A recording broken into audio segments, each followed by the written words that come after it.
Kama wanafunzi wa darasa la 7 unao wanafunzi 30, wote wamepata A katika somo la Kiingereza, chukua 30 mara 10,000, hizo ni hela za shule hiyo mnapata. Mwalimu nakabidhiwa wewe. Dawa ni moja tu, katengeneze teamwork kwenye shule yako. Alafu ndani ya kata tutengeneze teamwork, tununue A za kutosha. Wadau wapo. Albert Odewa namshukuru, yeye ndiye ameleta hapa hela, tumelipia hizo A. Wewe bwana upo kwenu bwana, leo nenda kununua A, nitumie hela 10,000. Sasa hii hela ndogo Odewa anaweza. Ametuma hela, nimewapa hizo hela. A zimenunuliwa hapo. Awamu ijayo msomo utalii watanunua A. Msipozileta watanunua nini? Sisi tarudi. Mimi sijanunua. Mwaka ujao ndo nanunua, najipanga. Kwa na lazima zinunuliwe. Kwa tumeanza kujenga na nafikiri tupige tathmini kabisa. Mwalimu kata yuko hapa. Wasiliana na wakuu wote wa shule, mwangie enrollment ya wanafunzi wa shule za msingi na wanafunzi wa sekondari watakaofanya mtihani wa taifa. Nipate takwimu. Na nasema wote wanapata A, hiyo ndio budget inawekwa. Halafu tutafikiria walimu wakuu wa taasisi husika, nao pia hatutawaacha hivi hivi. Maana uongozi bora ndio maana performance inakuwa kati A zinaongezeka. Kwa kuongezeka kwa A, wewe mkuu wa taasisi husika ujue kwamba kuna chochote kitu. Lakini 10,000 itangazwa ya kuinunua A, sio ya management. Management pia haiwezi kubaki bure. Sherehe hoye. Tuko pamoja. Kwa tunapofanya yote haya, tunafanya katika mazingira ambayo tunahitaji watu tuweze kuwa katika umoja wetu. Lakini kitu chetu hicho kama nisema kwamba ni TRC, Rabor TRC, tutakubaliana. Tuite Rabor TRC au tuite Rabor One Stop Center. Vyovyote tutakavyokubalika, sisi tutafanya hiyo kazi. Masuala ya ukubalifu, masuala ya miundombinu niachie. Uzinduzi, akili yangu ilikuwa inanituma kwamba siku ya mtoto wa Afrika itafanyika tarehe 16 mwezi wa 6 mwaka huu. Tukumbuke wale watoto wetu waliouawa wakidai haki ya elimu South Africa pale kijiji cha Soweto mwaka 1976, waliuawa sana. Tukaweka siku hiyo kwamba sasa ni siku ya kukumbuka watoto wa Afrika waliouawa wakidai haki ya elimu. Tuitumie kama siku ya kuzindua One Stop Center kwa kuimarisha elimu ndani ya Tanzania, ndani ya Rabor kama kigezo cha Afrika na kuanzisha mchakato huo. Hapa hiyo mambo tutalii sababu hiyo sababu shida. Wanasema kitu kizuri wake inajiuza. Na zoezi hili limefika mahala pake kwa sababu haiwezekani mimi ni tukaanzisha uwekezaji mkubwa alafu tukazoea milango. Tunatamani milango tutafungua. Yaani mtu atakuta Kisumu atakuja hapa atakuta ile chakula bila kuchangia bure. Ule mtambo ukishafungwa pale ruta na kuijaza sawa, ni mwezi mzima unatumia. Kwa hiyo wewe kama sapo yako bila shida pale usini kwako Richard, nenda pale kwenye kituo, wacha usini yako pata internet. Haina restriction. Hakutakuwa na longo. Wadau wako na tumeshajipanga kwamba hili linakwenda kutokea. Dhamira yetu ni kuinua elimu na kufanya mambo mazuri ndani ya kata hii. Ndugu zangu, naomba niwashukuru sana kwa sababu kama wewe mwalimu unakwenda kujifunza umelipiwa nusu ya ada, alafu bado hutaki kusoma, una matatizo. Ndio? Na unajua kutakuwa na matatizo sasa sio kamlilia mtu mwingine. Mimi nimefanya sehemu yangu, hakuna aliyeniomba. Kuna mwalimu yeyote alinifuata kama mheshimiwa mimi nimeishiwa ada naomba nilipie? Yupo mwalimu aliyekuja akasema na changamoto nataka kwa kudede nimeshindwa? Yupo. Lakini mimi kupitia takwimu ya matokeo ya kazi zenu nimeona mimi kama kiongozi wenu ninapaswa kusema jambo kwa nyinyi. Maana nyingine nilikuwa kiherehere ya mafanikio yenu. Sasa kwa nini nilikuwa sema kuniita, si ndio? Lakini mimi ninaona nimetekeleza. Tuko sawa sawa. Nyinyi naomba msiniangushe. mategemeo yangu mimi kwenu kuona wale watoto mnaowafundisha wanafaulu kwa alama A. Na sitoishia hapo. Mwaka huu tumehubiri alama A na kwenye competence ya kwenu pamoja na techniques, lakini mwaka kesho tutaongeza masomo ili tusiende na masomo mawili. Tutaongeza masomo kulingana na hali inavyoruhusu, ili mwisho siku twende tapo imewaka, tunakwenda.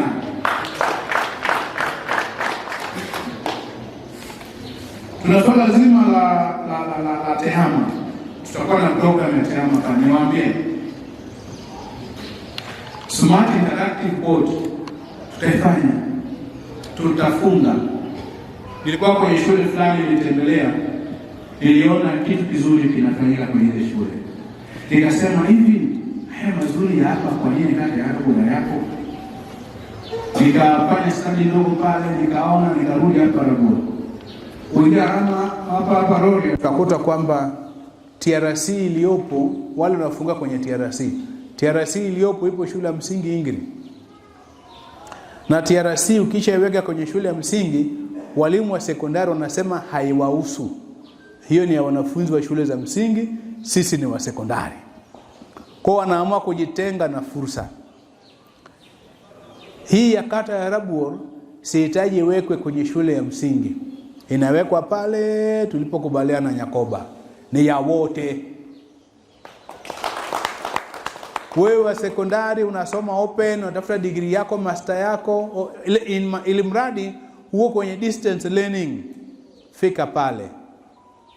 Jifunze. Mkiwa kadhaa tuweke utaratibu ili tusikwame. Maana tuna watumishi walio wengi. Tuna watumishi walio wengi ndani ya kata hii, lakini pia tuna watumishi wachache. Kwa sababu kazi ni kubwa, sawa? Watumishi ni wachache. Wote kwenda shule kwa wakati mmoja haiwezekani.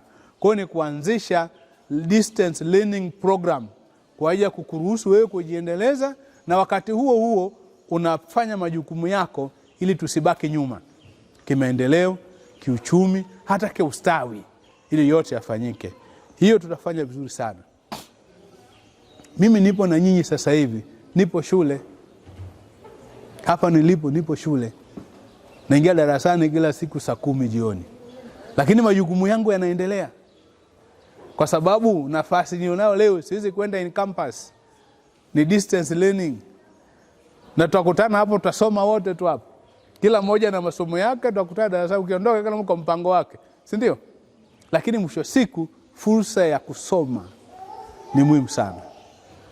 Competence and techniques tuweze kuimprove kwenye kazi yako.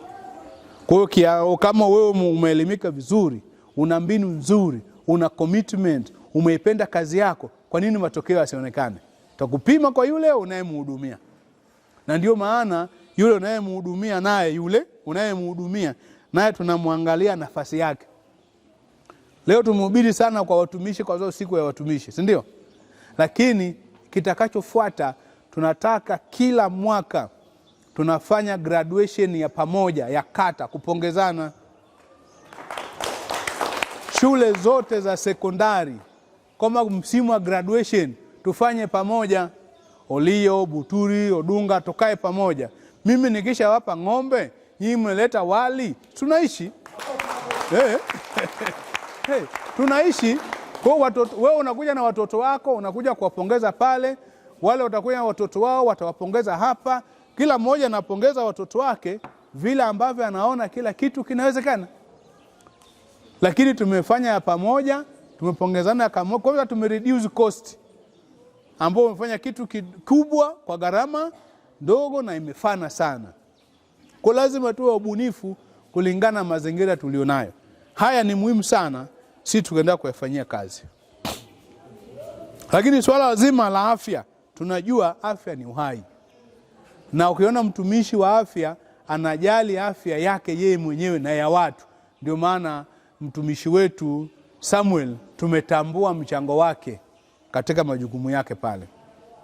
Ametoa mshahara wake ule mdogo, kagawanya, kaweka ile floor pale, kafanya, katengeneza wavu pale, ni heshima na amejali kwa kiwango kikubwa sana. Kwa sisi tuna value ile spirit yake aliyo nayo. Mazuri huwa yanaigwa, lakini kwa lile natamani ifanywe kazi. Wote tujifunze kitu kutoka kwa Samuel. Watumishi wa idara ya afya na wengine wote mjifunze kwamba inawezekana mambo yale yakakaa vizuri. Lakini pia kwa sababu ya uhaba wa watumishi na ongezeko la mahitaji na huduma, lazima tuanze kuona, nimefikiria juzi wakati nafanya ziara yangu, tunahitaji kuona wale wahudumu wa afya ngazi ya jamii. Leo nyingi miradi mingi ya USAID inakwenda ina phase out. Watakosa intensive portion na nauri ya kuwaleta. Ina maana tutakuwa na downsize ya staff. Wanapokuwepo siku ya clinic wanasaidia. Itafika wakati mama yule hawezi kuja pale, hana hata ile ya bodaboda. Tujaribu kuona namna ambavyo tutamshauri mkurugenzi na baraza la madiwani, tutengeneze kajabo pesa uruhusu either vyanzo vya mapato ya ndani ya kituo iweze kutengeneza instesi kwa watu wawili, mmoja kwa ndani ya kituo, au halmashauri uone namna kutenga bajeti ndogo kwa mapato ya ndani, wale wahudumu wa afya ngazi ya jamii waweze kupata motisha intensive wanapokuja kwenye vituo, kwa sababu wanasaidia sana na mchango wao unaonekana. Tuna uhaba wa watumishi wengi, wanapokuwepo wanaziba ile gap kwa kazi ile ndogo wanaoifanya. Kwa lazima tutambue ili kuboresha huduma za afya ndani ya kata yetu. Lakini pia tuwapunguzie majukumu mazito yanayowezekana. Kwa hiyo kwa shangaa mtumishi mmoja akienda likizo watu wanapwaya, lakini wale wako well trained, well organized, wanajua nini wanapaswa kufanya. Kwa hiyo lazima swala la afya tuifanyie kazi na kuona namna bora nzuri tutakaweza kufanya kwa wakati wetu wote. Ndugu zangu, umoja ni nguvu. Lazima tuone umuhimu sasa wa kuweka nguvu ya pamoja. Teaching team in 2026. Narudia tena na sisitiza eneo hilo kwa sababu ni eneo ambalo mimi limenigusa sana. Teaching team. Tengenezeni wazo, walimu wangu. Walimu wale wa taaluma mpo, si ndio? Mnajua mambo mazuri kwenye taaluma. Ninaweza nikawaza mimi kama kiongozi wenu, nikifikiri teaching team itasaidia, nikifikiri hizi subject clubs zitasaidia. Kumbe nyinyi mnajua kuliko mimi, si ndio? Tengenezeni haya mawazo yangu myachukue, tengenezeni hayo yenu mazuri mlionayo, mkiongeza, mkiedit, mnapesti, mnapitisha, tukae tukubaliane. Yapo yatakayohitaji uwezesho ili matokeo yatokee. Tuambizane. Mheshimiwa, katika hili tutafanikiwa hivi. Katika hili tutakuwa, kwa mfano, tukisema kila wiki pawepo na monthly na weekly test kwenye kila shule. Halafu kila mwezi kunakuwa na joint test, monthly joint test. Shule zote za sekondari mnatunga mtihani mmoja. Mnafanya, mnajipima. Shule zote za msingi mnatunga mtihani mmoja. Mnafanya wote, mnajipima. Maeneo korofi mna identify, hapa bado shida ni nini? Competence au techniques, na tushughulike na hayo mapungufu. Tunaweza. Na nyinyi wenyewe kukutana, kama ni kila wiki mnakutana according to your subject. Watu wa English mkutane wiki hii, wengine wakutane, waangalie changamoto zilizopo na wajikumbushe yale mambo ya kufanya vizuri. Ili kila wiki ufanya peke yako kwenye shule yako. Kila mwezi mkutane, mfanye joint mtihani wa pamoja ndani ya kata. Wale wa taaluma kisha kaa peke yao, kafanye kwako. Kama mnaamini huyu atapitisha wanafunzi wake, unafanya exchange. Wewe kasimamie huku, wewe kasimamie huku, tupata matokeo mezani, tunaangalia ndani ya kata, tunajipima. Tuko wapi? Je, tukienda kwenye national examination tutatoboa? Na kama tutaweza kutoboa, lazima tuangalie maeneo ya kurekebisha. Unaikuta kwamba kuna andiko moja ya Mwalimu Nyerere aliwahi kusema, elimu sio kujaza ndoo. Elimu sio kujaza ndoo. Elimu ni kuwasha moto. Elimu sio kujaza ndoo, elimu ni kuwasha nini? Moto. Rabur leo tumewasha moto. Tumewasha moto kwa wale wanafunzi wetu kwa subject ya Kiingereza na hisabati. Tumewasha moto kwa competence and techniques kwa walimu wetu. Tumewasha moto kwa walimu kwa upgrade from certificate to diploma. Tumewasha moto. Upgrading, msomotali yako hapa. Wamepokea sasa hivi, wanaanza nayo. Kuangalia ile issue za competence based, already now, lakini pia tutakuwa na teaching techniques miongoni mwetu. Tutajadiliana hapa, tuweke utaratibu mzuri. Performance ya watoto wetu tunajadilia hapa, how are we going to improve? Tumewasha moto katika maeneo hayo muhimu. Hayo maeneo ni kipaumbele changu kwa mwaka huu 2026. Lengo tutakapofika mwaka 2028, mtihani ule wa mwisho kata ya Rabur katika masomo ya Kiingereza na hisabati tuwe wa kwanza kimkoa. Tumeanza safari ya kuitafuta namba 1 ya hisabati na Kiingereza kwa mwaka 2028. Hatuwezi kufika kwa maneno, lazima jitihada tuzifanye. Jitihada hizi naomba myaunge mkono kama yanavalu kwenye mioyo yenu kama watumishi na wataalamu. Jitihada hizi kama mnafikiri zinahitaji maboresho, myalete maboresho yake mapema, tukubaliane, lengo twende pamoja, hatumwachi mtu nyuma. Jitihada hizi zinakwenda kuondoa certificate zote kwa shule za msingi ndani ya kata. Hatakuwa na mwalimu wa certificate. Wote diploma na kuendelea. Tumequalify katika eneo hilo. Kwa yote yakiwezekana, tutamwambia Mungu asante kutuwezesha kufikia hatua hiyo.